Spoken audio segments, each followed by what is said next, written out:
رام نارائن کاکا نے بتایا کہ قریبی تھانے سے ایک سپاہی نے آ کر اطلاع دی ہے۔ انہیں جائے وقوع سے ملحقہ علاقے کے تھانے سے فون آیا تھا۔ راج ناتھ بھیا حادثے میں بری طرح گھائل ہو گئے ہیں اور بہت جانی نقصان بھی ہوا ہے۔ البتہ راج ناتھ نے پولیس والوں کو فیکٹری میں اطلاع پہنچانے کے لیے کہہ دیا تھا۔ باتیں کرتے ہوئے جلد ہی ہم اس سرکاری ہسپتال تک پہنچ گئے۔ گاڑی ایک طرف پارک کر کے ہم دونوں تیز قدموں کے ساتھ استقبالیہ پر پہنچے اور وہاں سے حادثے کے بارے میں معلومات حاصل کیں۔ انہوں نے بتایا کہ راج ناتھ حادثے میں بہت بری طرح گھائل ہو گئے ہیں اور خون زیادہ بہہ جانے کی وجہ سے وہ اس وقت بے ہوشی کے عالم میں ہیں اور ICU میں ہیں۔ ان کی حالت ٹھیک نہیں ہے اور اس سلسلے میں کچھ بھی کہنا قبل از وقت ہوگا۔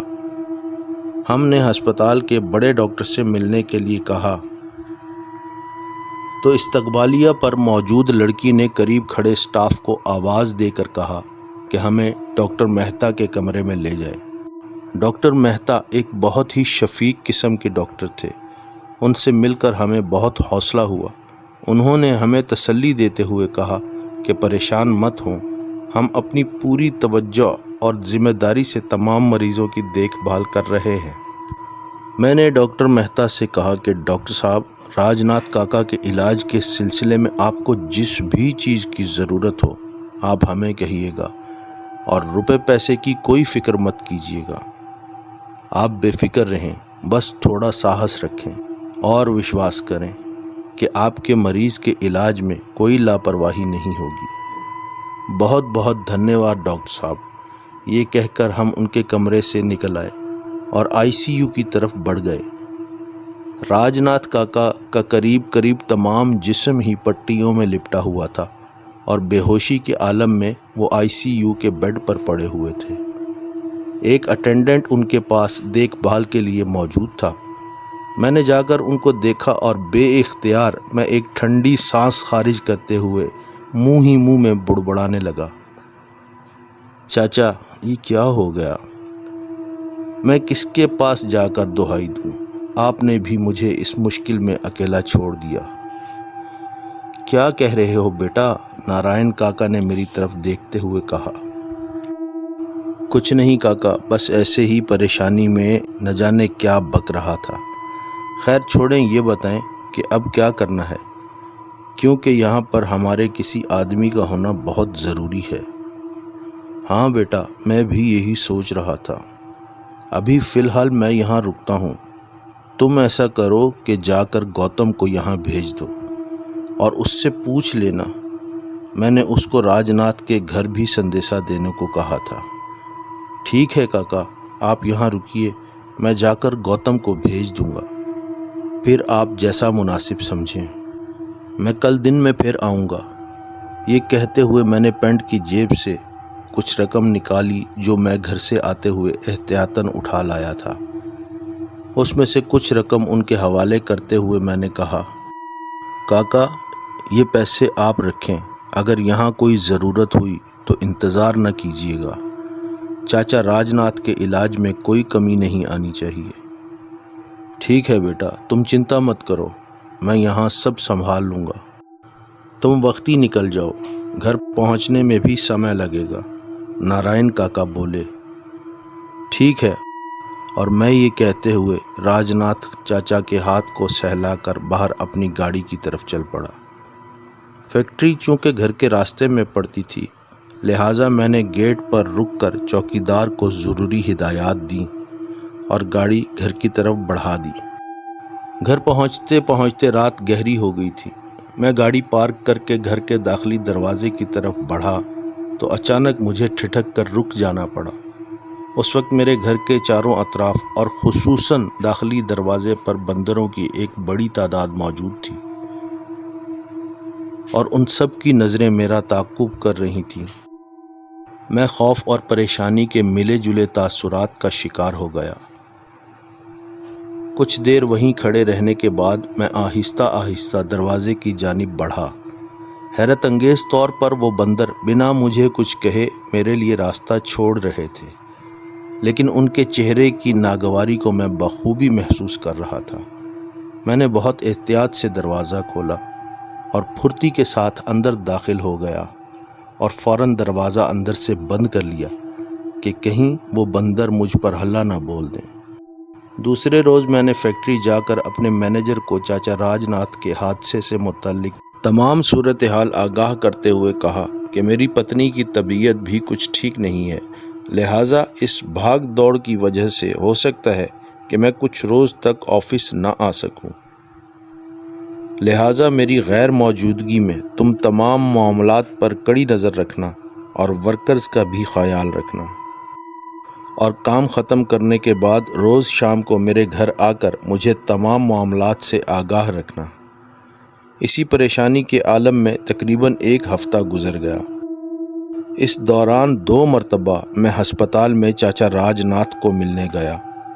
ان کو ہوش آ چکا تھا، لیکن ان کی حالت اب بھی مستحکم نہیں تھی۔ بہت زیادہ خون بہہ جانے کے باعث وہ بہت ناتواں سے دکھائی دیتے تھے۔ اس کے علاوہ 3 پسلیوں کے ساتھ ساتھ ان کی بہت سی ہڈیاں ٹوٹ گئی تھیں۔ البتہ ڈاکٹر مہتا بہت توجہ اور شفقت سے ان کی دیکھ بھال کر رہے تھے۔ وہ پاکھنڈی سادھو بھی اب جا چکا تھا۔ اس کے چلے جانے سے میں نے سکھ کا سانس لیا۔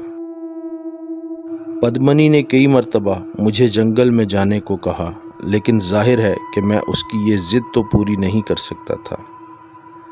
بندر مستقل ہمارے گھر کے گرد ڈیرے ڈال کر بیٹھے تھے۔ البتہ میں نے محسوس کیا کہ سادھو کے جانے کی خبر سننے کے بعد پدمنی کے رویے میں بھی واضح تبدیلی رونما ہوئی تھی۔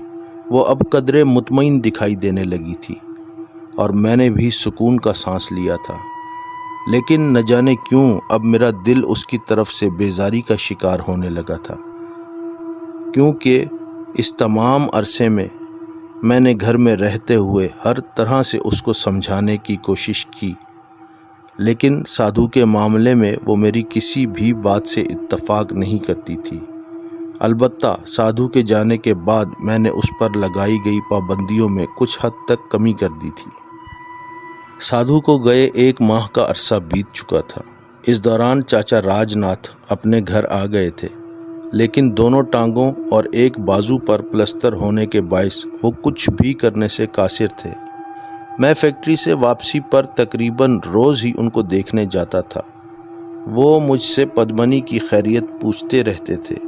ایک رات پدمنی کی طبیعت بے طرح سے خراب ہو گئی کہ میں بھی بدحواس ہو گیا۔